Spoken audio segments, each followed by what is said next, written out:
다니엘 6장.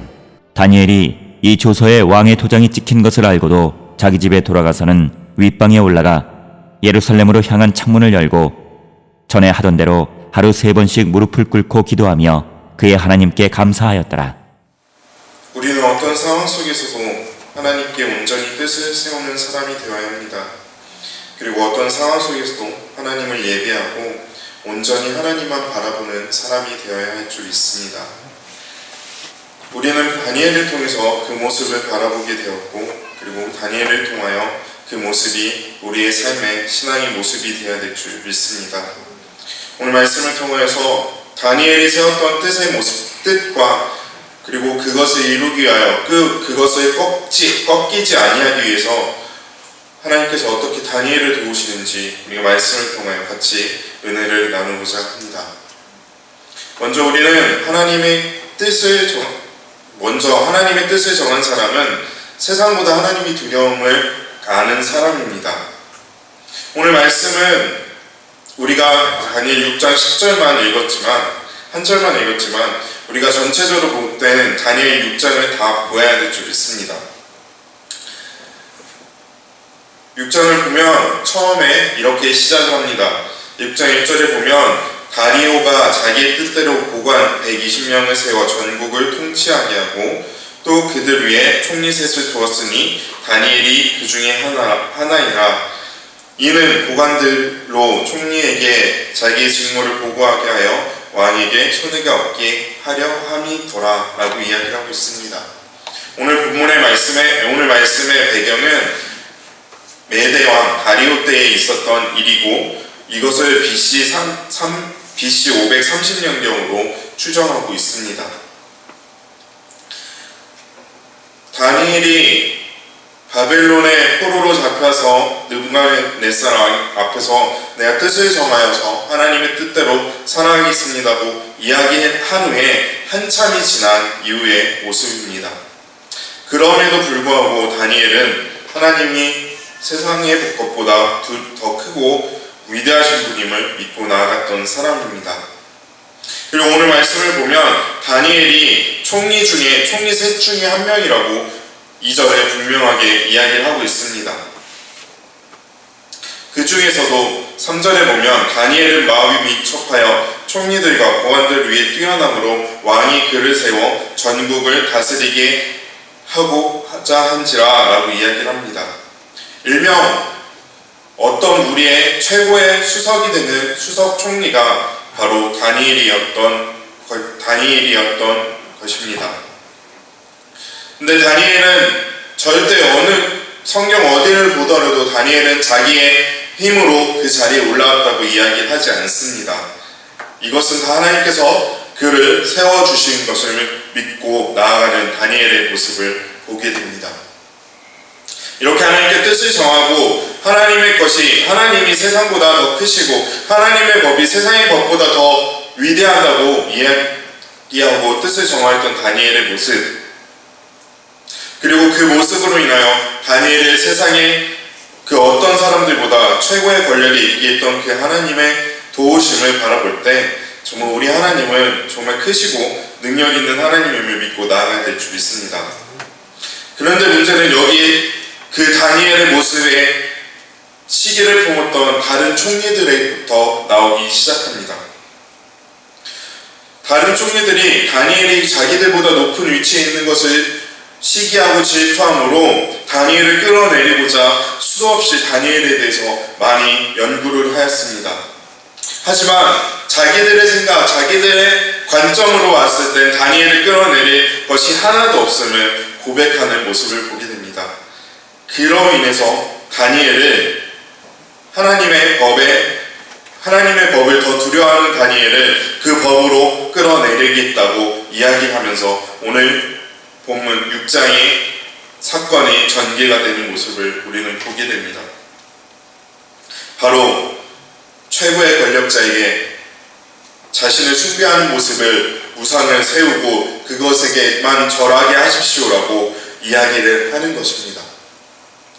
어떤 지도자도 자기를 숭배하고 자기를 우상화하는 것은 너무나도 멋있는 일이라고 생각을 합니다. 우리는 그것을 60년 동안 보았습니다. 이 땅이 아닌 바로 북녘 땅에서 말이죠. 한 지도자가 자기를 우상화시키기 시작하면서 그 땅은 멸망의 땅이 되었고 어둠의 땅이 되었습니다. 그리고 그것이 지금까지 이어져 내리고 그들은 그것이 진리인 줄 알고 있습니다. 그렇듯 한 지도자가 우상화가 되는 것은 그것에 대해서 너무나도 달콤한 유혹이고 그것에 빠지기 시작할 때 그 민족을 해하는 모습을 우리는 보게 됩니다. 근데 오늘 말씀에도 분명하게 다니엘을 무너뜨리고자 하나님께 뜻을 정했던 다니엘을 넘어뜨리고자 그 총리 2명이 다리오 왕에게 이렇게 이야기를 하는 것입니다. 그리고 그 유혹에 빠져버린 다리오 왕은 그것에 대해서 너무나도 쉽게 허락을 하고 그것들을 법령으로 세우는 모습을 우리가 보게 됩니다. 이 모든 것들을 알고 모든 것들을 보았고 이 모든 사실을 알았던 다니엘이 그럼에도 불구하고 오늘 10절의 말씀처럼 하나님께 온전히 기도하는 모습을 보게 됩니다. 우리 10절 다시 한번 읽도록 하겠습니다. 6장 10절입니다. 함께 읽겠습니다. 다니엘이 이 조서에 왕의 도장이 찍힌 것을 알고도 자기 집으로 돌아가서는 윗방에 올라가 예루살렘을 향한 창문을 열고 전에 하던 대로 하루 3번씩 무릎을 꿇고 기도하며 그의 하나님께 감사하였더라. 바로 이 모습이 저와 여러분의 모습이 되어야 될 줄 믿습니다. 세상이 그 어떤 것들이 우리를 향하여 공격할지라도 우리가 하나님 앞에 온전하게 뜻을 정하였다면 그 뜻을 굽히지 않고 하나님께 온전히 나아가는 우리의 모습이 되어야 될 줄 믿습니다. 우리가 온전히 뜻을 정하고 그 앞에 나아갈 때 우리는 더 이상 이런 얘기를 우리 입 밖으로 낼 수가 없습니다. 바로 어떤 불의와 어떤 안 좋은 것들이 우리 앞에 있을 때 내가 그것을 행하면서 많이 했던 얘기들, 나도 기독교인이지만 쟤도 하잖아, 저 사람도 하잖아 라고 했던 그 말이 우리 입에서 더 이상 나올 수 없다는 것입니다. 오직 하나님께 마음을 열고 오직 하나님만 바라보고 오직 하나님의 뜻을 구하며 나아가는 우리 모습이 되어야 될 줄 믿습니다.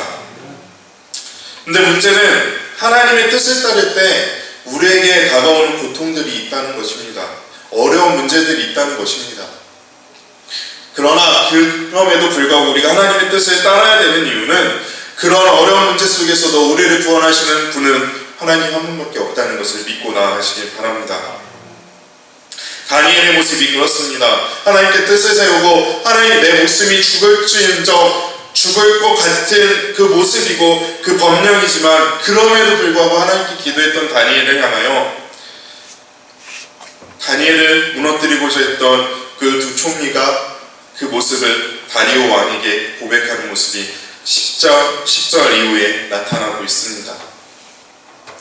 그리고 그러면서 왕의 명령을 어겼으므로 사자굴에 가두십시오. 쫄쫄 굶은 저 사자들이 밥으로 다니엘을 내어주십시오라고 이야기하는 그 모습을 우리는 보게 됩니다. 일촉즉발의 상황이고 내 목숨이 사라질 수밖에 없는 상황입니다. 내가 하나님의 뜻을 따랐지만 하나님 나에게 이런 어려움을 주시는 이유가 무엇입니까? 라고 부를 수밖에 없는 상황입니다. 내가 하나님의 뜻을 따랐고 내가 하나님께 뜻을 정하였고 그대로 했는데 하나님 나에게 왜 이렇게 어려운 일을 주십니까? 라고 얘기할 수밖에 없는 상황입니다. 그런데 우리 다니엘을 다시 한번 보기를 원합니다. 그런 상황 속에서도 다니엘의 모습은 너무나도 평온한 모습을 보게 됩니다. 그 이유는 딱 하나였습니다. 22절에 이렇게 얘기합니다.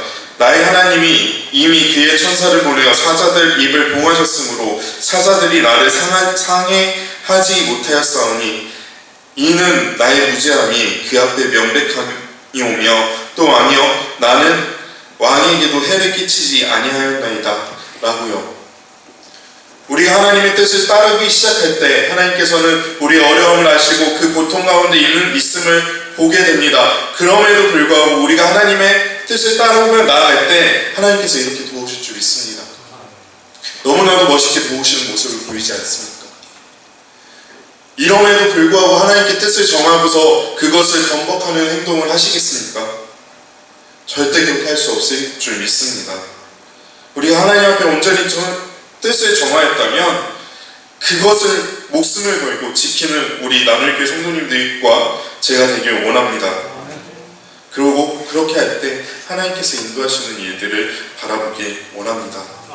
저는 오늘 말씀을 준비하면서 하나님의 뜻을 정한 사람들의 모습을 생각합니다. 그리고 말씀을 준비하면서 하나님의 뜻을 정한 사람들 중에 어떤 사람이 있을까라고 생각해 봅니다. 그때 제 머리를 스쳤던 분은 주기철 목사님이셨습니다. 일제시대의 신사참배를 거부하고 온전히 하나님만이 나의 참신입니다라고 고백하셨던, 나의 신앙을 절대 버리지 않겠습니다라고 고백했던 그 주기철 목사님의 모습을 떠올리게 되었습니다.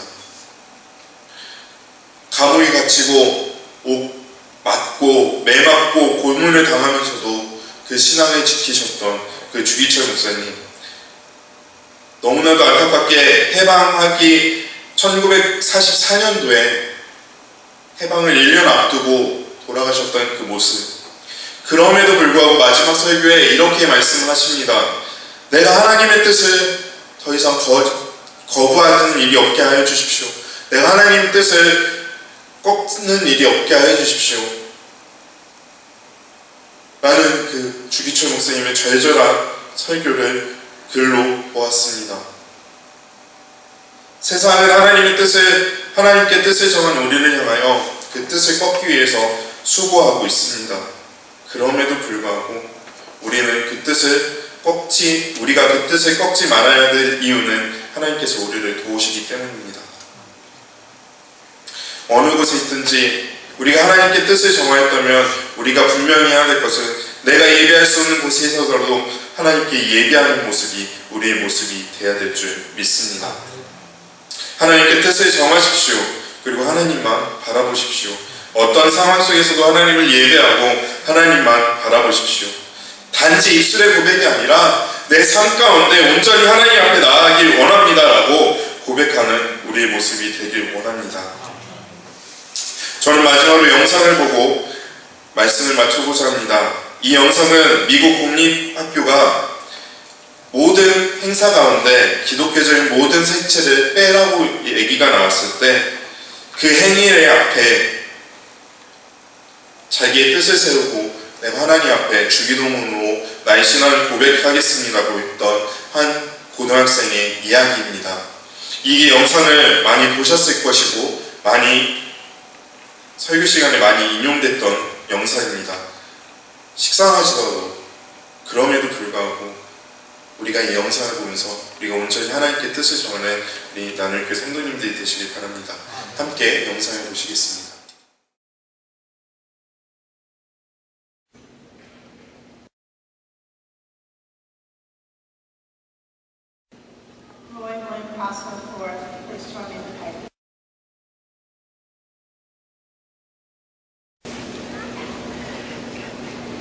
It's my pleasure to speak just a little bit about valedictorian.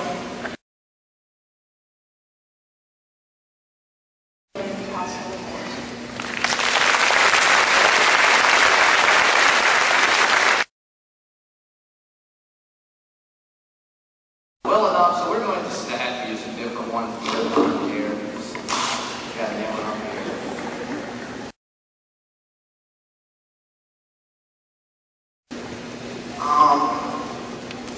So I look out and see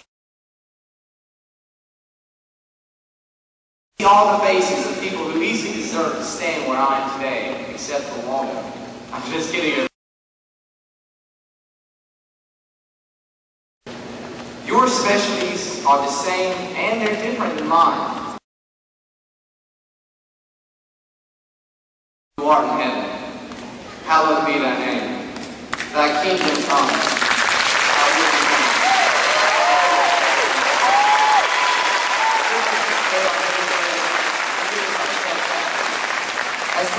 those who trespass against us.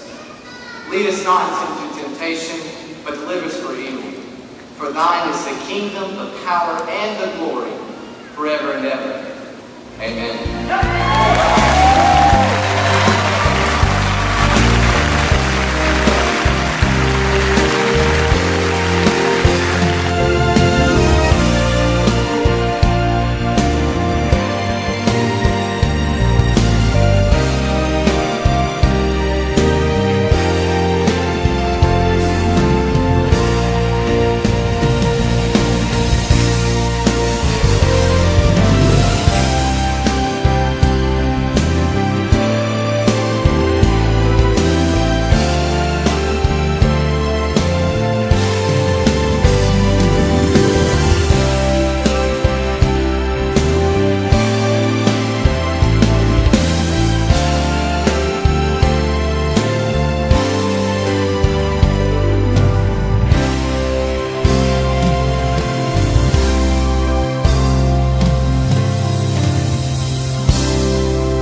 저러한 상황 속에서도 하나님께 기도하는 것이 불법이 되고 하나님을 찬양하고 예배하는 것이 불법이 되는 상황 속에서도 하나님께 온전히 뜻을 정하였다면 그것을 지키고 세상의 것보다 하나님이 더 크고 위대하심을 따라가는 저와 여러분이 되시길 바랍니다.